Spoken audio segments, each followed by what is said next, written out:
Hema committee report 4.5 വർഷം പൂഴ്ത്തിവെച്ചത് എന്തുകൊണ്ടാണെന്ന് ഇക്കഴിഞ്ഞ ഒരാഴ്ച കൊണ്ട് മലയാളികൾക്ക് മനസ്സിലായി കാണും. റിപ്പോർട്ടിൽ കേസെടുക്കാത്ത സർക്കാരിന് അനങ്ങേണ്ടി വന്നത് ചില വെളിപ്പെടുത്തലുകൾ കൊണ്ടാണ്. അതും ഹേമ കമ്മിറ്റി റിപ്പോർട്ടിന് പുറത്ത്. തിരശ്ശീലയിൽ നല്ലവരായ ഹീറോകൾക്ക് പലർക്കുമെതിരെ ഞെട്ടിപ്പിക്കുന്ന ആരോപണങ്ങൾ ഒന്നൊന്നായി പുറത്തു വരികയാണ്. AMMയിൽ അംഗത്വം ലഭിക്കാൻ അഡ്ജസ്റ്റ്മെന്റിന് തയ്യാറാകാൻ മുകേഷ് ആവശ്യപ്പെട്ടെന്നാണ് നടി മിനി മുനീറിന്റെ വെളിപ്പെടുത്തൽ. മണിയൻപിള്ള രാജു, ഇടവേള ബാബു, ജയസൂര്യ എന്നിവർ മോശമായി പെരുമാറിയെന്നും നടി ആരോപിച്ചു. ഇന്നത്തെ വാർത്താ പ്രഭാതം ആരംഭിച്ചത് തന്നെ മിനു മുനീറിന്റെ ഞെട്ടിപ്പിക്കുന്ന വെളിപ്പെടുത്തലോട് കൂടിയാണ്. കേൾക്കാം. ഇപ്പോൾ അമ്മയിൽ എനിക്ക് മെമ്പർഷിപ്പ് ഞാൻ ചോദിച്ചു. അപ്പോൾ അവർക്ക് അത്രയും പേർക്ക് ഞാൻ ബെഡ് ഷെയർ ചെയ്താലേ എനിക്ക് അമ്മ മെമ്പർഷിപ്പ് എനിക്ക് തരുള്ളൂ എന്ന് അവർ പറഞ്ഞു. അങ്ങനെ പറഞ്ഞത് മുകേഷ്, ഇടവേള ബാബു, ഇവർക്കാണ് കമ്മിറ്റി മെമ്പേഴ്സ്. ജയസൂര്യ, മണിയമ്പിള്ള രാജു, മുകേഷ് ഏട്ടൻ. അപ്പോൾ പിന്നെ ഇവർ ഓൾറെഡി എന്നെ അറിയുമെന്ന് പറയത്തില്ലല്ലോ. ഇതേ ഇങ്ങോട്ട് നോക്കി എന്ന സിനിമ തിരുവനന്തപുരം സെക്രട്ടേറിയറ്റിൽ വെച്ചിട്ടാണ് ഈ ഷൂട്ടിംഗ് നടന്നത്. അപ്പോൾ ഞാൻ അവിടുത്തെ ടോയ്ലറ്റിൽ പോയിട്ട് വരുമ്പം എന്നെ പുറകിൽ നിന്ന് കയറി ഈ ജയസൂര്യ പെട്ടെന്ന് കയറി കെട്ടിപ്പിടിച്ചപ്പോൾ തിരിഞ്ഞിങ്ങനെ നോക്കിയപ്പോഴത്തേക്കും എൻ്റെ ചുണ്ടിലോട്ട് അമർത്തി ചുംബിച്ചു പുള്ളിക്കാരൻ. അതൊരിക്കലും അത് ശരിയായില്ല. ഞാൻ പിന്നെ പെട്ടെന്ന് പിടിവിട്ടിട്ട് ഓടി പോരായിരുന്നു താഴെ. അപ്പോഴത്തേക്കും പുള്ളി എൻ്റെ പുറകെ ഓടി വന്നായിരുന്നു ജയസൂര്യ. എന്നിട്ട് വന്നിട്ട് പറഞ്ഞു, മീനു ഞാനൊരു കാര്യം ചോദിക്കും, യെസ് ഓർ നോ എന്ന് മാത്രം പറഞ്ഞാൽ മതി. അപ്പോൾ ഞാൻ ചെന്തേ അവർ പറഞ്ഞു, അതെ എനിക്ക് ഇവിടെ ട്രിവാൻഡ്രത്ത് ഫ്ലാറ്റ് ഉണ്ട്, എനിക്ക് മിനുവിന് ഇൻട്രസ്റ്റഡ് ആണ്, താല്പര്യമുണ്ടെങ്കിൽ നമുക്ക് ഫ്ലാറ്റിൽ വെച്ച് കാണാം. ഞാൻ പറഞ്ഞു നോ, അത്ര പറഞ്ഞു. അതിനുശേഷം വേറെ ഒന്നും ഉണ്ടായിട്ടില്ല. ഇതിനു പിന്നാലെയാണ് സംവിധായകൻ തുളസീദാസിൽ നിന്നുണ്ടായ മോശം അനുഭവം നടി ശ്രീദേവിക തുറന്നു പറയുന്നത്. തുളസീദാസ് ഉപദ്രവിക്കാൻ ശ്രമിച്ചിരുന്നുവെന്ന വെളിപ്പെടുത്തലുമായി നടി ഗീതാ വിജയനും രംഗത്തെത്തി. വെളിപ്പെടുത്തൽ നമ്പർ 1, വെളിപ്പെടുത്തൽ നമ്പർ 2, വെളിപ്പെടുത്തൽ നമ്പർ 3. ചാഞ്ചാട്ടം എന്ന് പറഞ്ഞ പടം ഈ ഡോറ് വന്ന് തട്ടല്, ഡോർ തട്ടലും കോളിംഗ് ബെല്ല് അടിച്ച് ഡിസ്റ്റർബ് ചെയ്യലും. ഞാൻ എന്റെ സീനൊക്കെ കുറെ കട്ട് ചെയ്തു അയാള്, ഈ തുളസീദാസ് ദേഷ്യത്തില്. ഞാൻ എന്നെ വെറുതെ എടുത്ത് ഡേറ്റ്സ് ഒക്കെ വേസ്റ്റ് ചെയ്ത് വെറുതെ എടുത്തും കൂടെ ചെയ്തു. തുളസീദാസ് ഒരിക്കൽ റൂമിൽ വന്ന് തട്ടലും ഇതൊക്കെ ഉണ്ടായിരുന്നു. Only through the phone. അതാണ് ഞാൻ പറഞ്ഞത്. പിന്നെ അയാൾ ഉണ്ടായിരുന്ന പടത്തിൽ ഞാൻ കട്ടായി, കാരണം അതുവരെ ആ പടത്തിൽ ഉണ്ടായിരുന്നു. പിന്നെ പ്രൊഡക്ഷൻ കൺട്രോൾ മാറി ഇയാൾ വന്നപ്പോ ആ ക്യാരക്ടർ എനിക്കില്ല. അപ്പോ പിന്നെ ഞാൻ AMMൽ ഞാൻ കംപ്ലൈന്റ് ചെയ്തിട്ടും അയാൾക്ക് ഇഷ്ടം പോലെ പടമുണ്ട്. പിന്നെ എന്നെ കട്ട് ചെയ്യാണ് ചെയ്യുന്നത്. അപ്പൊ കംപ്ലൈന്റ് കൊടുത്തിട്ട് എന്താ കാര്യം? What is the use of complaining? സിനിമയിൽ കാസ്റ്റിംഗ് കൗച്ച് ഉണ്ടോ? ജൂനിയർ ആർട്ടിസ്റ്റ് അമൃത റിപ്പോർട്ടറിനോട് തുറന്നു പറഞ്ഞു, ഉണ്ട്. അവസരം നൽകാമെന്ന് പറഞ്ഞ് വിളിച്ച പ്രൊഡ്യൂസർ അഡ്ജസ്റ്റ് ചെയ്യാൻ ആവശ്യപ്പെട്ടെന്നും അമൃത വെളിപ്പെടുത്തി. വെളിപ്പെടുത്തൽ നമ്പർ 4. അമൃത വേറൊരു കാര്യം എന്താണെന്ന് വെച്ചാൽ, അമൃതയ്ക്ക് അറിയാലോ ഫിലിം ഫീൽഡല്ലേ, ഈ അഡ്ജസ്റ്റ്മെൻറ്റ് കാര്യങ്ങൾ ചോദിച്ചു കഴിഞ്ഞാൽ അമൃത തയ്യാറാണ്. അപ്പം ഞാൻ ചോദിച്ചു എന്ത് അഡ്ജസ്റ്റ്മെൻറ്റ്? അപ്പം പുള്ളിക്കാരൻ പറഞ്ഞു അമൃതയ്ക്ക് അറിഞ്ഞൂടെ ഫിലിം ഫീൽഡല്ലേ. അപ്പം ഞാൻ ചോദിച്ചു എന്താ ഫിലിം ഫീൽഡിൽ എന്താ പ്രശ്നം, എന്താ ഫിലിം ഫീൽഡ് എന്താ കുഴപ്പം? അപ്പം പറഞ്ഞു എടാ അത് എങ്ങാനും പുള്ളിക്കാരൻ പ്രൊഡ്യൂസറാണ്. അപ്പോൾ പുള്ളിക്കാരൻ പറഞ്ഞു ഡയറക്ടർ സൈഡിൽ നിന്ന് എങ്ങാനും ആരെങ്കിലും അല്ലെങ്കിൽ വേറെ ആരെങ്കിലും എന്തെങ്കിലും രീതിയിൽ ഫിസിക്കലി ആവശ്യപ്പെടുകയാണെങ്കിൽ അഡ്ജസ്റ്റ്മെൻറ്റ് കാര്യങ്ങളിൽ കിടക്ക പങ്കിടാനോ കൂടെ കിടക്കാനോ ആവശ്യപ്പെട്ട് ആണെങ്കിൽ അമൃത തയ്യാറാണോ? അപ്പോൾ ഞാൻ പറഞ്ഞു അയ്യോ സാർ, ഞാൻ അങ്ങനെ ഉദ്ദേശിച്ചിട്ടല്ല ഫിലിമിലേക്ക് വന്നത്, എനിക്ക് അഭിനയിക്കാൻ നല്ല താല്പര്യമുണ്ട്, എനിക്ക് ഈ വക കാര്യങ്ങളിലേക്ക് ഞാൻ ഇല്ല, എന്തായാലും ഇല്ല എന്ന് പറഞ്ഞു. എടാ അത് അങ്ങനെയല്ല, അഡ്ജസ്റ്റ്മെൻറ്റ് തയ്യാറായ വേറെ പെൺപിള്ളേരുണ്ട്, ആ പെൺപിള്ളേർക്ക് പക്ഷെ അഭിനയിക്കാൻ അറിഞ്ഞൂടാ, അതുകൊണ്ടാണ് നിന്നെ വിളിച്ചതെന്ന് പറഞ്ഞു. അപ്പം ഞാൻ പറഞ്ഞു സാർ എന്തായാലും ഞാൻ അതിനില്ല, നിങ്ങൾ ആ പെൺപിള്ളേരെ വിളിച്ച് അഡ്ജസ്റ്റ് ചെയ്തോ എന്ന് പറഞ്ഞു. നടൻ ബാബുരാജും സംവിധായകൻ ശ്രീകുമാർ മേനോനും ഉപദ്രവിച്ചതായി ജൂനിയർ ആർട്ടിസ്റ്റും വെളിപ്പെടുത്തി. വെളിപ്പെടുത്തൽ നമ്പർ 5 and 6. എനിക്ക് 2019 നടൻ ബാബുരാജ് നിന്നും പിന്നെ മറ്റേ ഒടിയന്റെ ഡയറക്ടർ മിസ്റ്റർ ശ്രീകുമാർ, അദ്ദേഹം 2020 ഇവര് ആണ് മെയിനായിട്ടും, ഇവരിൽ നിന്നാണ് മെയിൻലി എനിക്ക് പീഡനം സഹിക്കേണ്ടി വന്നിട്ടുള്ളത്. പിന്നെ അദ്ദേഹത്തിന്റെ വീട്ടിൽ ഞാൻ പോവുകയും അവിടെ സിനിമയുടെ ഡയറക്ടറും കൺട്രോളറ് മറ്റെല്ലാവരും വരുന്നുണ്ട്. അവരുമായി നേരിട്ട് സംസാരിച്ചുകൊണ്ട് നല്ലൊരു റോള് നമുക്ക് എടുക്കാം. അപ്പൊ അപ്രതീക്ഷിതമായിട്ടുണ്ടായ ഒരു സാഹചര്യം ആയതുകൊണ്ട് എന്നോട് സംസാരിച്ചിട്ട് നേരെ ബെഡിലേക്ക് വന്നു. അങ്ങനെയാണ് ആള് ഇത് എന്നെ കീഴ്പ്പെടുത്തിയത്. പരസ്യത്തിൽ അഭിനയിക്കാം, കല്യാൺ സിൽക്സിന്റെ പരസ്യമുണ്ട്, അതുപോലെ അതിലേക്ക് നമുക്ക് നോക്കാം എന്ന് പറഞ്ഞാണ് എന്നെ വിളിച്ചത്. അദ്ദേഹത്തിന് മീറ്റിംഗ് എറണാകുളത്ത് ക്രൗൺ പ്ലാസയിൽ വെച്ചിട്ടുണ്ട്. അന്ന് വരുവാണെങ്കിൽ നേരിട്ട് കാര്യങ്ങൾ സംസാരിച്ച് നമുക്കത് തീരുമാനത്തിലാക്കാം എന്നാണ് പറഞ്ഞത്. പരാതി കൊടുത്ത FIR ഒക്കെ ആകുമ്പോൾ ഇവരൊക്കെ ഫെയിമിലുള്ള ആളുകളായതുകൊണ്ട് എന്റെ നിലനിൽപ്പിനെ അത് ബാധിക്കും എന്നുള്ള ഒരു പേടി കൊണ്ടാണ് ഞാൻ ഇതൊന്നും തുറന്നു പറയാഞ്ഞത്. ഇപ്പൊ എനിക്ക് നല്ല സപ്പോർട്ടിന് ഒരാൾ വന്നപ്പോഴാണ് എനിക്കിതൊക്കെ ഓപ്പൺ ആയിട്ട് പറയാൻ പറ്റുന്നത്. പിന്നെ ഹേമ കമ്മിറ്റി റിപ്പോർട്ടും അത് അനിവാര്യമായ ഒരു ഘടകമാണ് ഇതൊക്കെ ഓപ്പൺ ആയിട്ട് പറയാൻ പറ്റിയൊരു സാഹചര്യം. അതേസമയം സംവിധായകൻ VK പ്രകാശിനെതിരെയും ആരോപണവുമായി ഒരു യുവ കഥാകൃത്തും രംഗത്തെത്തി. ഞാൻ കഥ പറയുന്നതുമായി ബന്ധപ്പെട്ടാണ് ഇദ്ദേഹത്തെ VK പ്രകാശ് എന്ന സംവിധായകനെ കോൺടാക്ട് ചെയ്യുന്നത്. കൊല്ലത്താണ് നടന്നത്. കൊല്ലത്തേക്കാണ് എന്നെ വിളിച്ചു വരുത്തിയത്. ഒരു ഹോട്ടലിലാണ്. അന്ന് അദ്ദേഹം പറഞ്ഞത് ഒരു സിനിമ ഒരു സീൻ തരാം, അത് ഭയങ്കര വൾഗറായിട്ടും ഇൻറ്റിമേറ്റ് ആയിട്ടും ചെയ്യേണ്ട ഒരു സീനാണ്. അപ്പോൾ അത് എങ്ങനെയാണ് ചെയ്യേണ്ടതെന്ന് ഞാൻ കാണിച്ചു തരാം എന്ന് പറഞ്ഞിട്ടാണ് ആൾ സ്റ്റാർട്ട് ചെയ്തത്. എന്നിട്ടാണ് എൻ്റെ ദേഹത്ത് ടച്ച് ചെയ്തതും കിസ് ചെയ്യാൻ ശ്രമിച്ചതും ബെഡിലോട്ട് കിടത്താനൊക്കെ ശ്രമിച്ചത്. ഇപ്പോൾ ഞാൻ സിനിമാ ഫീൽഡുമായിട്ട് ഒരു ബന്ധമില്ല. ഇപ്പോൾ ഞാൻ എൻ്റേതായിട്ടുള്ള കാര്യങ്ങളുമായിട്ട് മുന്നോട്ട് പോവുകയാണ്. തെളിവുകൾ അടക്കമല്ല, ഈ ഒരു ഇൻസിഡൻറ്റ് പറഞ്ഞിട്ടാണ്. തെളിവുകൾ ഇനി എനിക്ക് എൻ്റെ ലാപ്പിൽ നിന്നും എൻ്റെ മെയിലിൽ നിന്നും എനിക്ക് എടുത്തിട്ടാണ് അയക്കാൻ പറ്റുള്ളൂ. ഇന്ന് അയച്ചതേ ഉള്ളൂ. അപ്പോൾ ഇതുവരെ എത്തിയിട്ടില്ല, മറുപടി വന്നിട്ടില്ല. എന്നാൽ ആരോപണങ്ങൾ ബാബുരാജും മണിയൻ പിള്ളരാജുവും തുളസീദാസും നിഷേധിച്ചു. ഇതിനകത്ത് ആദ്യം വേണ്ടത് ഇവരുടെ ഐഡന്റിറ്റി ഒന്ന് മനസ്സിലാവേണ്ടത്, ആരാണ് എന്ന് മനസ്സിലാവണ്ടേ. ഇവര് കാണാമറിയത്തിരുന്ന് ഇങ്ങനെ പറയണതിൽ എനിക്ക് എന്താണെന്ന് മനസ്സിലാവുന്നില്ല. ഞാൻ മനസ്സിലാക്കിയെടുത്തോളം എൻ്റെ റിസോർട്ടിൽ വർക്ക് ചെയ്ത ഒരു ലേഡിയാണെന്നുള്ളതാണ് എനിക്ക് കിട്ടിയൊരു വിവരം. ഇവര് സിനിമയുമായിട്ട് യാതൊരു ബന്ധമില്ല എന്നുള്ളതാണ് എനിക്ക് മനസ്സിലാക്കാൻ പറ്റിയത്. ഇതിപ്പോ അമ്മ സംഘടനയ്ക്കെതിരെയും എനിക്കെതിരെയും ഉള്ള നീക്കമാണ്. ഇതൊക്കെയാണ് ഞാൻ മനസ്സിലാക്കിയിരിക്കുന്നത്. ഇത്രയും വലിയൊരു പരാതി ഉന്നയിക്കുമ്പോൾ അതൊരു എന്താ പറയുക, മനുഷ്യത്വപരമായ കാര്യമല്ലേ. ഞാൻ ഇന്ന ആളാണെന്ന് പറയണ്ടേ, അവർ ഐഡന്റിറ്റി വെളിപ്പെടുത്തണ്ടേ. ഇത് യഥാർത്ഥ ഇരകളെ നിങ്ങൾ ഇല്ലാണ്ടാക്കുക ചെയ്യുക. ഞാൻ പറയുന്നു, ഇപ്പോഴും പറയുന്നു, അവർ ജൂനിയർ ആർട്ടിസ്റ്റ് അല്ല, അവർ സിനിമയായിട്ട് യാതൊരു ബന്ധവുമില്ല. അത് 2017, 2018 കാര്യം. ഈ 19 ഞാൻ അവിടെ താമസിക്കുന്നില്ല. ഒന്നാമത് ഞാനും ഇരയാണ്. ഇപ്പോ ഒരാളെ കുറിച്ച് ഒന്നും അറിയാതെ അവിടെ ഇരുന്ന് എന്തോ പറയുന്നു, എന്നിട്ട് അതിന് ഞാൻ മറുപടി പറയാൻ ഇപ്പോൾ ബാധ്യസ്ഥനായിരിക്കുന്നു. എന്നെയും ഞങ്ങളുടെ അംഗങ്ങളെയും താറടിച്ച് കാണിക്കാനുള്ള ഇതാണ്. ആരോപണങ്ങളെ ഇനി ധാരാളം വരും. കാര്യം ഇതിൻ്റെ പുറകിൽ പല ഉദ്ദേശങ്ങളുള്ളവരുണ്ടാവും. ഇവിടെ ഇപ്പോൾ നമ്മൾ ഫോട്ടോ കാണിച്ചപ്പോൾ എനിക്ക് തോന്നുന്നത് എൽസമ്മ എന്ന എൻ്റെ ആൺകുട്ടി എത്ര 10-25 കൊല്ലമായില്ല അതിനകത്ത് അഭിനയിച്ചിട്ടുണ്ടായിരുന്നു. ആര് പറഞ്ഞാലും അന്വേഷണം വരുമ്പോൾ എല്ലാ കാര്യങ്ങൾക്കും ഒരു സുതാര്യത വേണം. സത്യസന്ധമായിട്ട് ഇത് കണ്ടുപിടിക്കാൻ ഉണ്ടായിരുന്നു. അതുണ്ടായിരുന്നു. ആണിൻ്റെ പക്ഷത്തുനിന്നായാലും പെണ്ണിൻ്റെ പക്ഷത്തായാലും ഇത് കാര്യം ഇത് ഇവരൊക്കെ WCC ഒക്കെ വന്ന് കൊണ്ടാണ് ഇതിനൊരു ശക്തി ഉണ്ടായത്. ഇങ്ങനെ ഒരു കമ്മീഷൻ വെച്ചത് അന്വേഷണം വന്നത്. അപ്പം 100% ശരിയാണ് അന്വേഷണം. ഞാൻ തെറ്റുകാരനാണെങ്കിൽ എന്നെ ശിക്ഷിക്കുന്നതാണ്. പക്ഷേ ഇന്ന് കേൾക്കേണ്ട ഒരു ഉഗ്രൻ ശബ്ദം കൊച്ചിയിൽ നിന്ന് കേട്ടു. മലയാള സിനിമയിൽ ശബ്ദിക്കുന്ന സൂപ്പർ സ്റ്റാറും ഉണ്ടെന്ന് ഇന്ന് കണ്ടു പൃഥ്വിരാജിലൂടെ.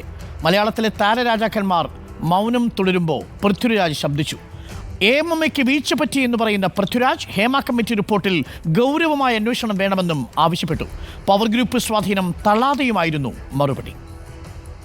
ആരോപണങ്ങൾ ഉണ്ടാവുകയാണെങ്കിൽ അന്വേഷണങ്ങൾ ഉണ്ടാകണം. അന്വേഷണങ്ങൾ ഉണ്ടായി കുറ്റകൃത്യം തെളിയിക്കപ്പെടുകയാണെങ്കിൽ മാതൃകാപരമായ ശിക്ഷാ നടപടി ഉണ്ടാകണം. ഇനി അതല്ല, അന്വേഷണത്തിനൊടുവിൽ ഈ ആരോപണങ്ങൾ കള്ളമായിരുന്നു എന്ന് തെളിയിക്കപ്പെട്ടാൽ മറിച്ചും മാതൃകാപരമായ ശിക്ഷാ നടപടികൾ ഉണ്ടാകണം. ഇരകളുടെ പേരുകൾ മാത്രമാണ് സംരക്ഷിക്കപ്പെടേണ്ടത് നമ്മുടെ നാട്ടിലെ നിയമവ്യവസ്ഥിതി അനുസരിച്ച്. ആരോപണ വിധേയരുടെ പേരുകൾ സംരക്ഷിക്കപ്പെടാൻ ഒരു നിയമവ്യവസ്ഥിതി ഇന്ന് നാട്ടിൽ ഇല്ലാത്തിടത്തോളം കാലം അത് പുറത്തുവിടുന്നതിൽ നിയമ തടസ്സങ്ങളുണ്ടെന്ന് ഞാൻ കരുതുന്നില്ല. അത്തരമൊരു പവർ അതോറിറ്റിയുടെ ഭാഗത്തു നിന്നും ഒരു ഇടപെടൽ എനിക്കെതിരെ ഉണ്ടായിട്ടില്ല എന്ന് ഞാൻ ഇവിടെ പറഞ്ഞാൽ അങ്ങനൊരു പവർ ഗ്രൂപ്പ് ഇല്ല എന്ന് എനിക്ക് അവകാശപ്പെടാൻ കഴിയില്ല. ഞാൻ അവരെ ഫേസ് ചെയ്യേണ്ടി വന്നിട്ടില്ല. അവരാൽ ഞാൻ ബാധിക്കപ്പെട്ടിട്ടില്ല. അവരാൽ ബാധിക്കപ്പെട്ടവർ ഇന്ന് മലയാള സിനിമയിൽ ഉണ്ടെങ്കിൽ അവരുടെ ഗ്രീവൻസസ് കേൾക്കണം. അത്തരമൊരു ബോഡി പ്രവർത്തിക്കുന്നുണ്ടെങ്കിൽ അതില്ലാതാകണം. പക്ഷേ എനിക്ക് അത് ഉണ്ട് എന്ന് പറയണമെങ്കിൽ ഡയറക്റ്റ്ലി ഞാനത് എക്സ്പീരിയൻസ് ചെയ്തിട്ടുണ്ടാകണം. ഞാൻ എക്സ്പീരിയൻസ് ചെയ്തിട്ടില്ല എന്നതുകൊണ്ട് അങ്ങനൊരു ഗ്രൂപ്പ് ഇല്ല എന്നും എനിക്ക് പറയാൻ കഴിയില്ല. I hope you get what I mean. ആരോപണ വിധേയമായിരിക്കുന്ന ഒരാൾക്കെതിരെ ഒരു അന്വേഷണം പുറപ്പെടുവിച്ചാൽ ഒരു അധികാര സ്ഥാനത്തിരുന്നു കൊണ്ട് ആ അന്വേഷണം നേരിടുന്നത് ശരിയല്ല എന്ന് തന്നെയാണ് എൻ്റെ അഭിപ്രായം. വളരെ ഗൗരവത്തിൽ ഹേമ കമ്മീഷൻ റിപ്പോർട്ടിലെ കണ്ടെത്തലുകൾ അന്വേഷിക്കണം. കുറ്റാരോപിതർ കുറ്റം ചെയ്തിട്ടുണ്ട് എന്ന് തെളിയിക്കപ്പെട്ടാൽ ഞാൻ നേരത്തെ പറഞ്ഞതുപോലെ തന്നെ മാതൃകാപരമായ ശിക്ഷകൾ നടപ്പാക്കണം. ഈ വാർത്താപ്പകൽ ഒടുങ്ങുമ്പോൾ എത്തിയ മറ്റൊരു പ്രധാനപ്പെട്ട വാർത്ത രഞ്ജിത്തിനെതിരെ ബംഗാളി നടി പരാതി നൽകിയിരിക്കുന്നു എന്നതാണ്. കേസെടുക്കാൻ പരാതി വേണമെന്നായിരുന്നു സർക്കാർ. ആ സർക്കാരിന്റെ നിസ്സംഗതയ്ക്ക് മുന്നിലേക്കാണ് ബംഗാളിൽ നിന്നുള്ള പരാതി മെയിലായി എത്തിയിരിക്കുന്നത്. പരാതി കിട്ടി, ഇനി എന്ത് എന്നതാണ് ചോദ്യം.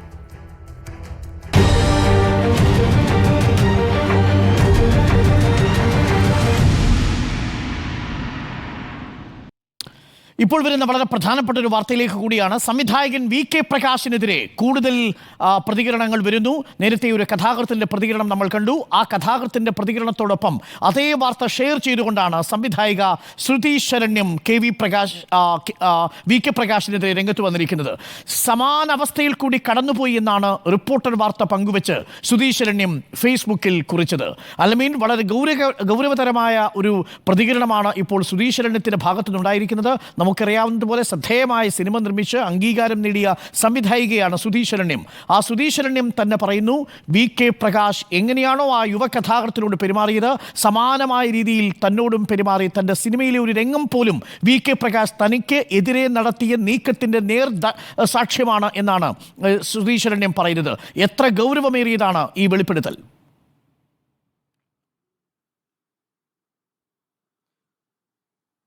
അരുൺ, ഗുരുതര സ്വഭാവമുള്ളൊരു വെളിപ്പെടുത്തൽ കൂടി VK പ്രകാശിനെതിരെ വന്നിരിക്കുന്നു എന്നുള്ളതാണ് ഏറെ പ്രധാനം. ഒരു യുവ കഥാകൃത്ത് നേരത്തെ ഇതുമായി ബന്ധപ്പെട്ടൊരു പ്രതികരണം നടത്തിയിരുന്നു. സമാനമായ സാഹചര്യത്തിലൂടെ തനിക്കും കടന്നു പോകേണ്ടി വന്നിട്ടുണ്ട് എന്നുള്ളതാണ് സംവിധായിക ശ്രുതി ശരണ്യം ഫേസ്ബുക്ക് പോസ്റ്റിലൂടെ വ്യക്തമാക്കുന്നത്.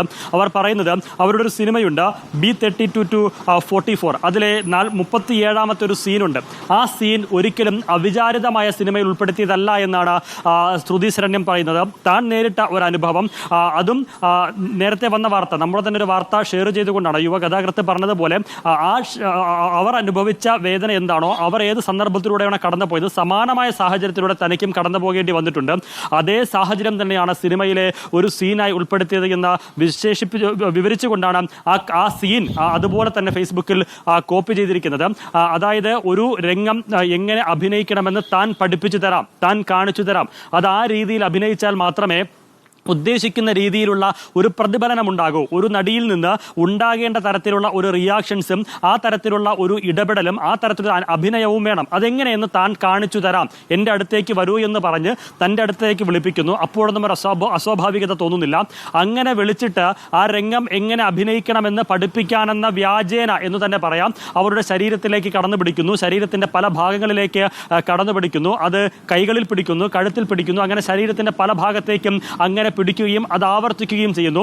അപ്പോൾ ഈ ശ്രുതി ശരണ്യം ഉൾപ്പെടെ, അല്ലെങ്കിൽ ആ സിനിമയിലെ സീൻ തന്നെ പറയുന്നു, അതിലെ കഥാപാത്രം എതിർക്കുകയാണ്, അത് വളരെ രീതിയിൽ അതിനെ പ്രതിരോധിക്കുകയാണ്. അപ്പോൾ പറയുന്നത് ഇത് തന്നെയാണ്, ഈ രീതിയിലുള്ള റിയാക്ഷനാണ് വേണ്ടത്. അത് കുറച്ചുകൂടി അതിന് ഡെപ്ത് വേണം, കുറച്ചുകൂടി വ്യാപ്തിയിലാണ് റിയാക്ഷൻ വേണ്ടത്.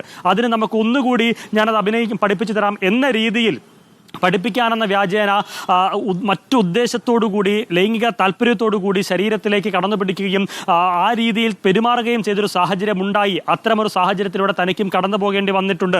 ആ സാഹചര്യം അതുപോലെയാണ് B32-44 എന്ന സിനിമയിലെ 37ാമത്തെ സീനായി ഉൾപ്പെടുത്തിയതെന്ന് പറയുന്നു.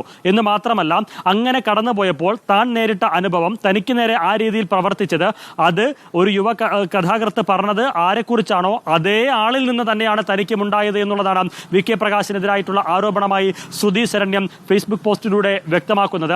ഒരു ദശാബ്ദം മുമ്പാണ് അത്തരത്തിലൊരു സാഹചര്യത്തെ തനിക്ക് അഭിമുഖീകരിക്കേണ്ടി വന്നത്. പക്ഷേ വർഷങ്ങൾ പിന്നിട്ടും അതിൻ്റെ ട്രോമയിൽ നിന്നും അതിൻ്റെ ഷോക്കിൽ നിന്നും ഇപ്പോഴും താൻ മുക്തയായിട്ടില്ല എന്നുകൂടി ആ വിവരണത്തിൽ, ആ ഫേസ്ബുക്ക് പോസ്റ്റിൽ പറയുകയാണ്. ആ പോസ്റ്റിൽ ആരുടെയും പേരെടുത്ത് പറയുന്നില്ല. പക്ഷേ ആ പോസ്റ്റിൽ ആ കാര്യങ്ങൾ വിശദീകരിച്ചുകൊണ്ട് ഷെയർ ചെയ്തിരിക്കുന്നത് നമ്മുടെ വാർത്തയിലെ ഈ യുവകഥാകൃത്ത് VK പ്രകാശിനെതിരെ ഉന്നയിച്ച ആരോപണത്തിൻ്റെ വാർത്ത ഷെയർ ചെയ്തുകൊണ്ട്, VK പ്രകാശിൻ്റെ ഫോട്ടോ ഉൾപ്പെടെ റിപ്പോർട്ടർ TVയുടെ വാർത്ത ആ ഒരു കാർഡ് ഷെയർ ചെയ്തുകൊണ്ടാണ് ഈ ഒരു അനുഭവം പങ്കുവച്ചിരിക്കുന്നത്. കൃത്യമായി ഇത്തരം ഒരാളിൽ നിന്ന് തനിക്കും അനുഭവം ഉണ്ടായിട്ടുണ്ട്. അതായത് VK പ്രകാശിൽ നിന്ന് കഴിഞ്ഞ മണിക്കൂറിൽ ഒരു യുവ കഥാകൃത്ത് വെളിപ്പെടുത്തിയത് ഒരു ഒറ്റപ്പെട്ട അനുഭവമല്ല, ഒറ്റപ്പെട്ട സംഭവമല്ല എന്ന് കൃത്യമായി വെളിവാക്കുന്നു. പലരോടും ഇതേ രീതിയിൽ പെരുമാറുന്നുണ്ട് എന്ന് വ്യക്തമാക്കുന്ന തരത്തിലൊരു പ്രതികരണമാണ് ഏതാണ്ട് 2 മണിക്കൂർ മുമ്പ് ശ്രുതി ശരണ്യം തന്റെ ഫേസ്ബുക്ക് പോസ്റ്റിലൂടെ വ്യക്തമാക്കിയിരിക്കുന്നത്, പങ്കുവച്ചിരിക്കുന്നത്. Okay, thank you.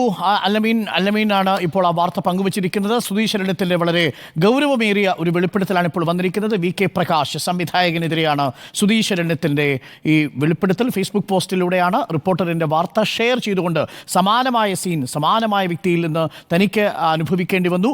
അതേ സാഹചര്യമാണ് സിനിമയിൽ തിരക്കഥയാക്കി മാറ്റിയിരിക്കുന്നതെന്നും സുധീശ്വരണ്യം പറയുന്നു. പ്രിയപ്പെട്ടവരെ, ചോദ്യം ഇതാണ്, ഇനിയും തലകൾ ഉരുളുമോ എന്നാണ്. അതേസമയം തന്നെ ഈ ആരോപണങ്ങൾ നടത്തുന്നവരിൽ ചിലർക്ക് പ്രത്യേക താല്പര്യമുണ്ട് എന്നും ചില ശബ്ദങ്ങൾ നമ്മൾ കേട്ടു. അത് വാസ്തവമാണോ എന്ന് കൂടി നമുക്ക് പരിശോധിക്കേണ്ടതുണ്ട്. നമുക്കിപ്പം അതിഥികളായി കോൺഗ്രസിൽ നിന്നും അനിലഖര, ചലച്ചിത്ര അക്കാദമി അംഗവും AYFിൻ്റെ സംസ്ഥാന പ്രസിഡന്റുമായ N അരുൺ, നടി സോണിയ മൽഹാർ, ജൂനിയർ ആർട്ടിസ്റ്റ്, ഒപ്പം മിനു മുനീറും നമുക്കൊപ്പം ചേരും. ആദ്യം ഞാൻ ഈ ജൂനിയർ ആർട്ടിസ്റ്റിലേക്ക് പോകുന്നു. അവരൊരു അതിജീവിതയാണ് എന്നതുകൊണ്ട് എനിക്ക് അവരുടെ പേര് പറയുക സാധ്യമല്ല. നിങ്ങളെ ഞാൻ JA എന്ന് വിളിക്കാം. JA, നമസ്കാരം.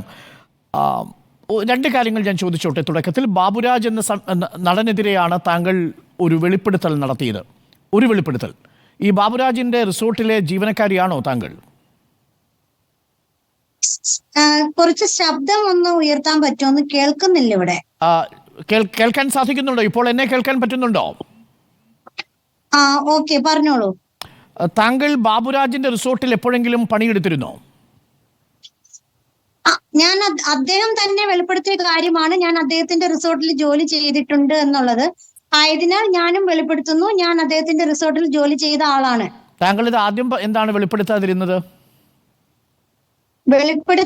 ഇങ്ങനെ ഒരു റിസോർട്ടിൽ ജോലി ചെയ്ത ആളാണ് എന്ന് ഞാൻ പറയുമ്പോൾ എനിക്ക് പല കാര്യങ്ങളുമുണ്ട്. ഈ വിഷയങ്ങളൊക്കെ ഞാൻ റിസോർട്ടിൽ ജോലി ചെയ്ത കാര്യങ്ങളും എല്ലാ വിഷയങ്ങളും ഞാൻ ഓൾറെഡി ശശിധരൻ സാറിന്റെ അടുത്ത് 1.5 വർഷം മുൻപും അതേപോലെ എന്നെ ബന്ധപ്പെട്ടിരുന്ന DIG മാഡത്തിനോടും പറഞ്ഞിട്ടുണ്ട്. ചാനലിൽ ആ വിഷയം പറഞ്ഞില്ല എന്ന് മാത്രമേ ഉള്ളൂ. അപ്പോൾ താങ്കൾ ചാനലിൽ പറയാതിരുന്നത് വഴി ആ വിഷയം മറച്ചുവെച്ചു എന്നാണ് ബാബുരാജ് പറയുന്നത്.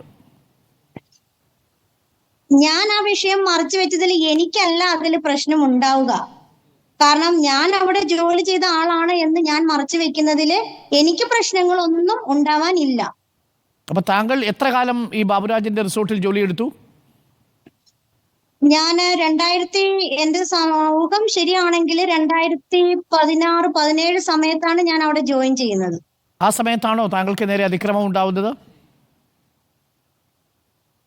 ഞാൻ അദ്ദേഹത്തിന്റെ റിസോർട്ടിൽ ജോലി ചെയ്ത സമയത്തും ഞാൻ അത് വെളിപ്പെടുത്താതിരുന്നതാണ്. അദ്ദേഹം എന്നെ പീഡിപ്പിച്ച കാര്യങ്ങളുണ്ട്. പക്ഷേങ്കിൽ ഞാൻ അദ്ദേഹത്തിന്റെ വീട്ടിൽ വെച്ച് നടന്ന സംഭവം മാത്രമാണ് ഇതുവരെ വെളിപ്പെടുത്തിയിരുന്നത്.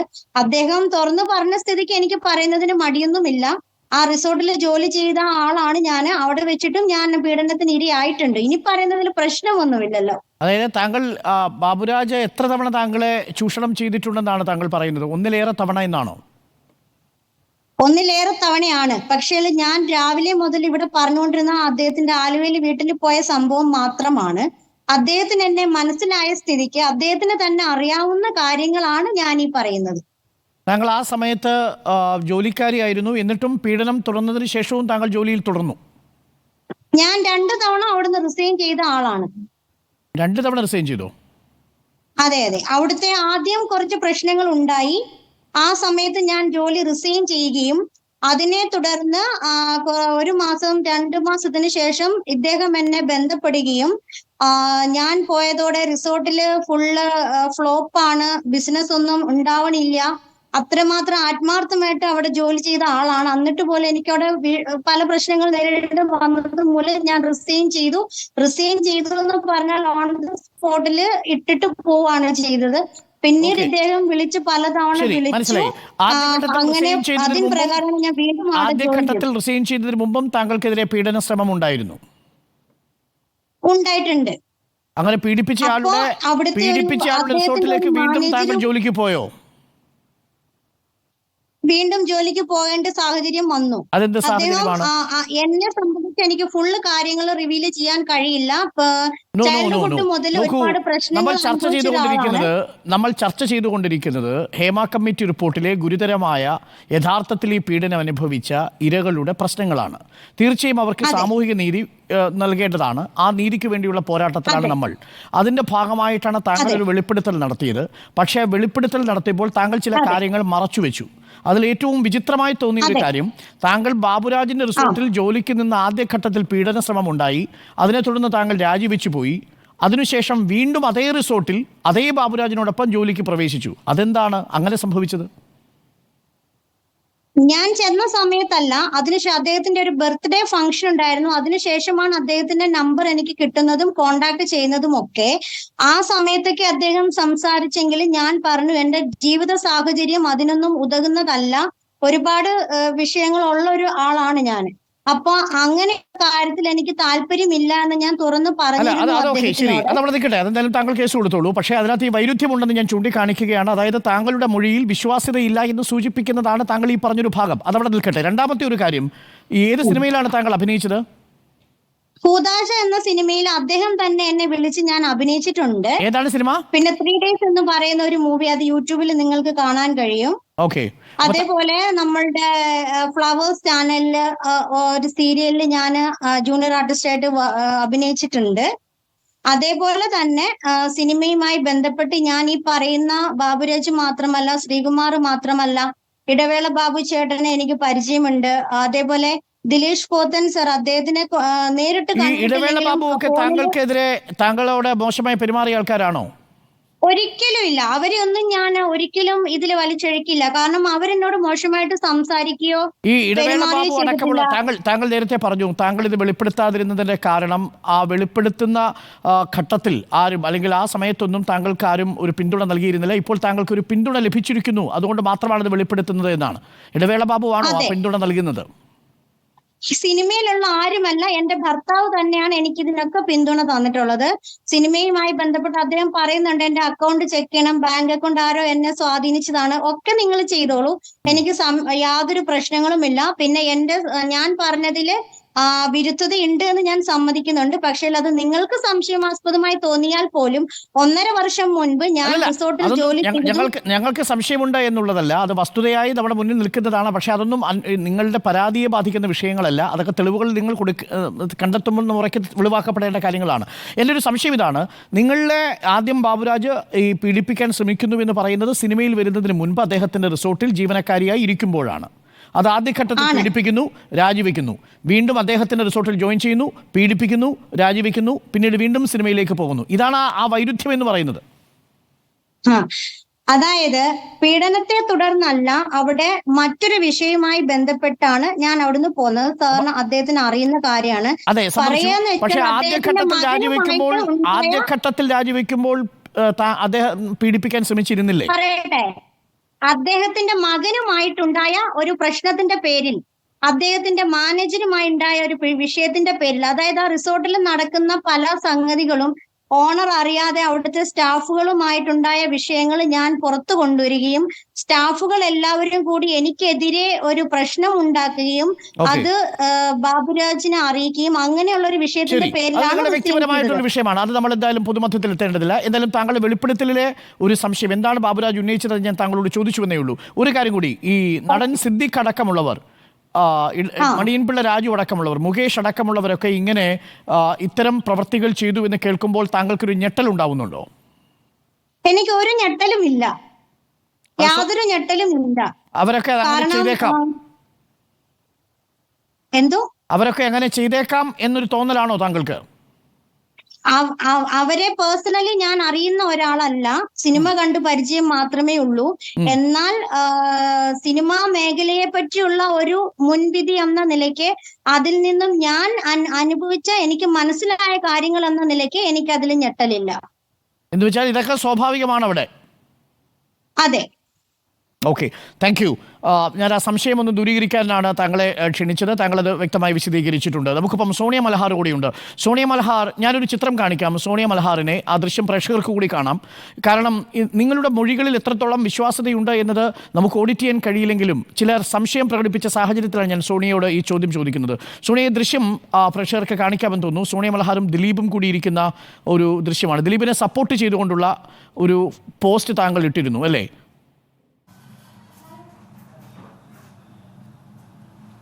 അതെ. With you dear brother, truth will win with prayers. ഒരു നടി ആക്രമിക്കപ്പെട്ട കേസിലെ 8ാമത്തെ പ്രതിയായ ദിലീപിന് ആശംസകൾ അർപ്പിച്ചുകൊണ്ടുള്ള താങ്കളുടെ ഫേസ്ബുക്ക് പോസ്റ്റിന്റെ ഉദ്ദേശം എന്താണ് സോണിയ മൽഹാർ?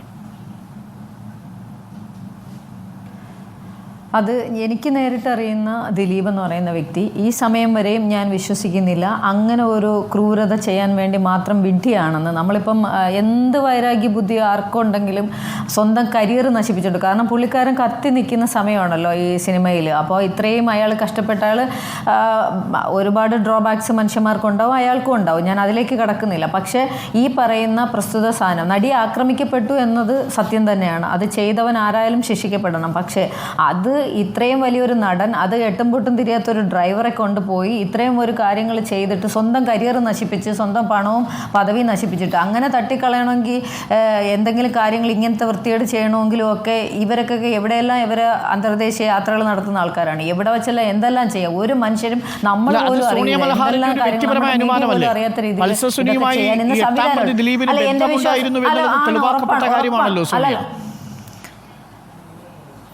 തെളിവാക്കുക. അത് കോടതിയിൽ എവിടെയെങ്കിലും പരാമർശം കൃത്യമായിട്ട് വന്ന് ഇദ്ദേഹം പ്രതിപട്ടികയിൽ ആരോപണ വിധേയമായി പലരും കൊടുത്തിരിക്കുന്ന അത് എനിക്കറിയില്ല. അതിന്റെ എവിഡൻസ് കോടതി കണ്ടെത്തേണ്ടത് നിഷ്പക്ഷമായി കോടതി വിധി അഥവാ ഇനി അയാൾ തെറ്റ് ചെയ്തിട്ടുണ്ടെങ്കിൽ എന്റെ ബുദ്ധിമുട്ടുകൾ ഞാൻ മനസ്സിലാക്കുന്നു, അതിനോട് പൂർണ്ണമായിട്ടും ഐക്യപ്പെടുകയും ചെയ്യുന്നു. പക്ഷെ അതേസമയം തന്നെ സമാനമായ നിലയിൽ പീഡനം അനുഭവിച്ച ഒരു നടിയോടൊപ്പം നിൽക്കേണ്ട ഒരു ബാധ്യത സോണിയയ്ക്ക് ഉണ്ടായിരുന്നില്ലേ?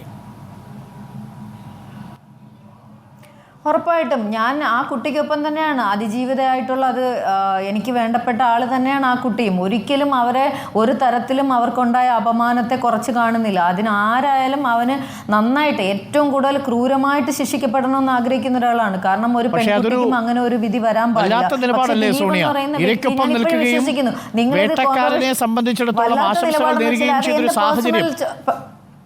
ഒരിക്കലും അരുൺ സാർ, ഞാൻ എൻ്റെ പേഴ്സണൽ ഒപ്പീനിയനാണ്. എനിക്ക് അതിനെക്കുറിച്ച് കൂടുതൽ ആഴത്തിൽ ഞാൻ മനസ്സിലാക്കിയ പോലീസ് ഓഫീസേഴ്സുമായിട്ടും പല രീതിയിൽ പല ആൾക്കാരുമായിട്ടും അവരുടെ ക്ലോസ്ഡ് സർക്കിളായിട്ട് നിൽക്കുന്ന ആൾക്കാരെല്ലാം പല രീതിയിൽ ഞാൻ മനസ്സിലാക്കാൻ ശ്രമിച്ചിട്ടുണ്ട്. ആ വ്യക്തിയെക്കുറിച്ച് അറിയാവുന്നത് കൊണ്ട് ഞാൻ ഇപ്പോഴും വിശ്വസിക്കുന്നത് ഏതോ ഒരുത്തൻ കാണിച്ച ഒരു ട്രാപ്പ്, ഇദ്ദേഹത്തെ അതിനകത്തുള്ള ഒരു തലയുണ്ട്. ആ തല ആരാണെന്ന് കണ്ടെത്തണം. എന്തായാലും ഇത്രയും വലിയൊരു സൂപ്പർ സ്റ്റാർ സ്വന്തം കരിയറും ഇത്രയും ഒരു പ്രശസ്തിയിൽ നിൽക്കുമ്പോൾ ദിലീപ് എന്ന് പറയുന്ന ഒരു വ്യക്തി പോയിട്ട് നീ കൊട്ടേഷൻ കൊടുത്ത് ഇതേപോലെ ചെയ്ത് നീ CD ആയിട്ട് വാന്ന് പറയാൻ തക്ക കോമൺ സെൻസ് ഉള്ള ഏതൊരു മലയാളിക്കും ചിന്തിക്കാൻ പറ്റും. ഇനി വെള്ളം അടിച്ച് പറഞ്ഞു എന്ന് നോക്കിയാൽ എങ്കിൽ പോലും ബോധം ഇതൊക്കെ ഇങ്ങനെ നടക്കുന്ന കാര്യങ്ങളാണ് സാറേ. ഒരു എത്ര വലിയ അയാൾക്ക് എന്തോരം പണമുണ്ട്, അയാൾക്ക് അങ്ങനെയാണെങ്കിൽ വേറെ ഏതെങ്കിലും തരത്തിൽ ഇത് ചെയ്തത് നല്ലതെന്നല്ല പറയുന്നത്.